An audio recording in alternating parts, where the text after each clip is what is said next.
Technician, ketemu lagi dengan saya Ferdinand Nasiolan, CEO Vertech Indonesia. Saat ini kita sedang berkunjung ke kantornya Sapiens Teknologi Indonesia. Itu sekarang kita sudah bersama-sama dengan Pak Jati Wicaksono. Selamat siang Pak. Halo, siang. Thank you. Kita sekarang ingin berdiskusi atau berbincang-bincang Technician terkait dengan, kita ketahui bahwa kemarin kita mendengar status kasus baru COVID-19 Pak Jati di Indonesia itu sekarang sudah mencapai lagi di atas 1.000. Nah, kemungkinan besar bahwa kita bisa menghadapi gelombang kedua nih Pak. Gelombang kedua yang kita sebut sebagai pandemi ini. Jadi Virtech Indonesia selaku perusahaan teknologi konsulting nih Pak Jati, ya misalnya dari Sapiens juga bisa membuat suatu opini atau statement ya bahwa kita mengencourage ya baik itu pemerintah atau pelaku usaha atau pengusaha yang memiliki bisnis terkait dengan ingin meningkatkan ekonomi di era new normal ini, bahwa kita selalu mengencourage, oke, kita coba untuk teknologi development atau kita lebih kepada dalam tanda kutip strateginya dirubah lebih kepada dari konvensional kepada digital. Nah, kira-kira Technician kita mau dengar pendapatnya dari Pak Jati Wicaksono seperti apa Pak untuk menekan COVID-19 ini? Ya, thank you Mas Ferdinand. Jadi even COVID itu terjadi lah ya, jadi wabah dunia seperti ini. Betul. IT spending di dunia tuh sebetulnya sudah diprediksi meningkat terus lah, gitu ya. IT spendingnya, artinya apa? Teknologi itu memang lagi digas, digeber gitu ya. Nah, beberapa penelitian dari brand, ya saya pernah cerita juga tuh dari Microsoft, dari Deloitte, dari Accenture, itu selalu mengemukakan beberapa next generation technology yang kalau digabung-gabungin, karena kita ada research juga di Sapiens, kalau digabungin ya sebetulnya ya memang mengarah ke optimisasi yang harus terus dilakukan. Ini saya ngomong sebelum pre-COVID ya. Apa aja tuh misalnya? Ini udah pasti nih, sudah pasti disebut nih oleh seluruh researcher nih, baik McKinsey, Deloitte, Accenture, Microsoft gitu ya. Pasti ada IoT, pasti ada Advanced Analytics, pasti ada Artificial Intelligence, pasti ada subsetnya Artificial Intelligence which is Machine Learning, pasti disebut. Terus pasti ada Mixed Reality, gabungan dari Virtual Reality dan AR. Ada Digital Twin, terus ada juga Quantum Computing. Satu lagi yang saya sebut malah sering banget, blockchain. Itu selalu disebut.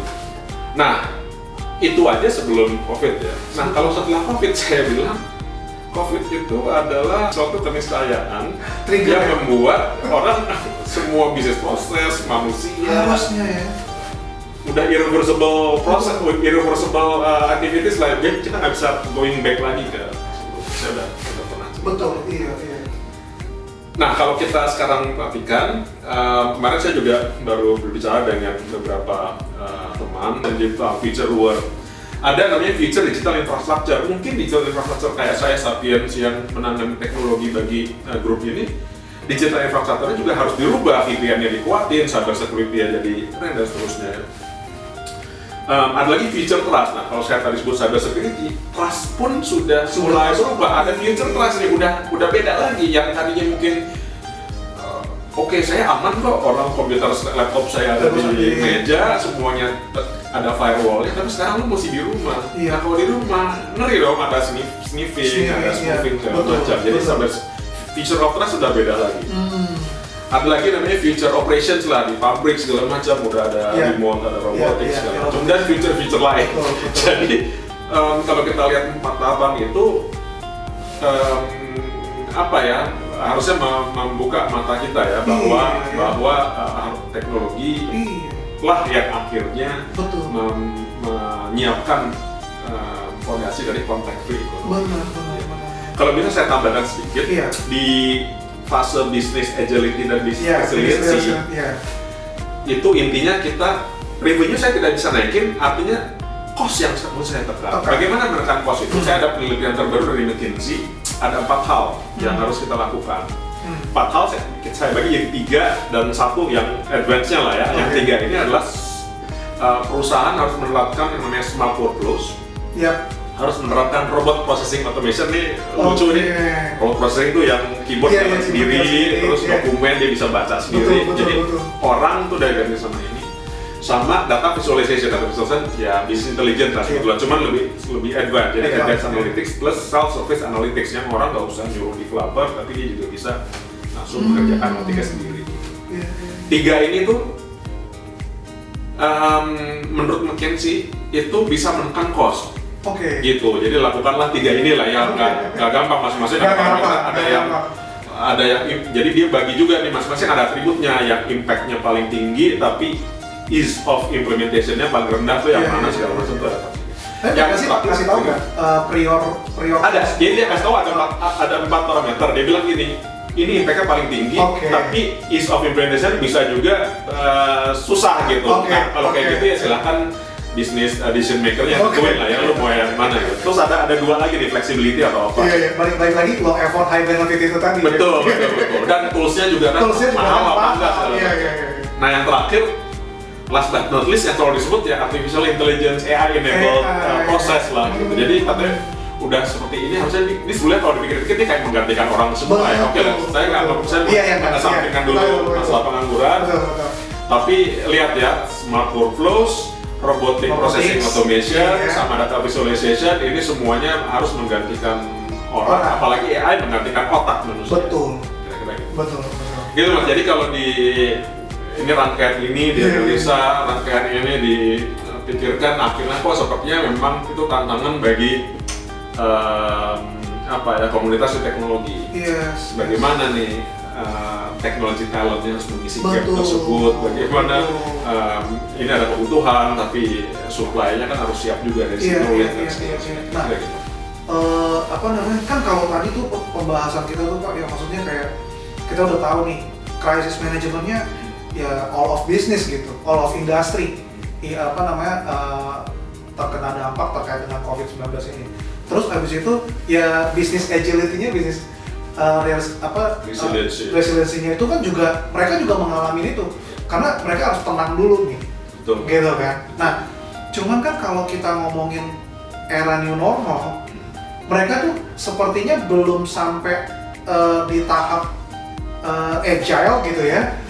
Tapi itu mereka balik lagi kepada bagaimana saya menjalankan bisnis proses saya untuk mendapatkan revenue secepat mungkin gitu ya, untuk balik lagi untuk nutupin yang udah kebuang nih selama 3-4 bulan lah. PSBB dan segala macam. Jadi kapan nutupin, kapan sih bisa take off-nya ya? Mesti tutup lubang dulu ya. Boro-boro untuk ngomongin change management innovation nih. Iya kan, ini tutup lubang dulu. Nah, dari kacamata teknologi tuh. Nah, lucunya sih gini, saya suka nanti gini deh, mungkin audience atau brokernya juga menganalisa nanti ya. Ternyata kalau kita survei ke teman-teman baik di klien kita atau kita sendiri yang melakukan working from home, mereka malah bilang working from home itu lebih efektif, lebih efektif, aman, lebih efisien, amannya udah. Terus dia bilang waktu saya bisa lebih berguna daripada di jalan ke kantor dan terusnya. Jadi saya mikirnya, yang kan masa guncangan segala macam, justru kita dalam masa guncangan malah menemukan, ini justru ini hal yang keren yang selama ini saya tarik gitu. Nah, jadi tuh kita kan menariknya di situ ya, maksudnya saat kita bilang working from home gitu kan, terus orang pada maunya balik lagi ke kantor. Bahkan kalau kita lihat tuh Pak Jati, dari protokol kesehatannya atau pengaturan kebijakan dari pemerintah, itu ada yang dibikinnya ada shift 1, shift 2, terus ada yang berdasarkan usia.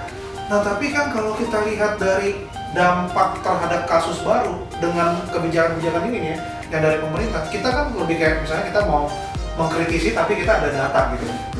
Artinya berarti kan belum efektif gitu. Nah makanya kita tuh lebih pengen ngomong ke pemerintah tuh, artinya bahwa coba deh strategic of technology frameworknya kita dimasukin sedikit ke dalam hal you creating the policy gitu. Iya. Gitu Pak, maksud gua. Iya, mungkin kalau tadi sebelumnya saya juga berdasarkan inilah hasil research AI, blockchain dan macam. Balikin aja lagi kita analisa apakah strategi nasional untuk pengembangan masing-masing pilar itu sudah ada. Betul. Karena menurut peneliti ya kalau mau teknologi dan benar-benar contact free terus cost-nya optimal terus prosesnya jadi lebih baik gitu. Betul. Ya tadi yang saya sebut tuh teknologi nah sekarang kan tugas pemerintah ya kita sih bilang bukan tugas pemerintah, tugas kita bersama. Tugas kita bersama. Apakah kalau pemerintah mungkin membuat framework regulasinya, ada nggak regulasi pengembangan misalnya anak dari kecil apakah sudah belajar coding, apakah sudah belajar AI, apakah ada strategi nasional untuk menyiapkan regulasi untuk blockchain misalnya ya. Nah kayak gitu dari pemerintah, terus dari segi kitanya, terus misalnya tanpa harus menunggu pemerintah, siap nggak kita mengadopsi teknologi tersebut dari si bisnis? Setelah siap, teknologi talentnya ada nggak? Berarti dari si edukasi juga mesti siap juga dan seterusnya. Jadi ya bagus ya kalau kita ngomong ini kan menyadarkan kita semua sebagai bangsa kita jadi mesti mempersiapkan bahwa apakah teknologi seharusnya kita bersama sinergi untuk menuju ke situ. Tapi kalau saya ingetin kan udah ya pemerintah ada industri 4.0 itu sebetulnya menurut saya juga kesadaran dari pemerintah bahwa gila kalau semuanya ini robotics, apakah semuanya berobotics ria kemudian labornya ada di Indonesia saja? Ya, saya mau juga otomasi, makanya saya ingat banget Pak Jokowi bilang saya khawatir dia bilang pengangguran akan tinggi sekali karena seluruhnya mulai robotik dan saya tidak mau dan kita akan belajar dengan industri 4.0. Ya mungkin itu juga perlu kita apresiasi juga ya. Oke. Nah, thank you Pak Jati atas diskusi kita hari ini bahwa Technizen kita ketahui kita perlu mengutilisasi teknologi secara baik supaya apa? Karena dengan teknologi kita tidak hanya mendapatkan suatu efektivitas dalam proses, tetapi kita juga tadi seperti diskusi tadi bahwa kita juga mendapatkan cost yang efisien. Artinya kita bisa menekan cost kita walaupun kita belum bisa mendapatkan suatu revenue yang bisa kita capai atau sesuai dengan yang kita targetkan. Oke. Pak Jati, terima kasih atas waktunya Pak, thank you.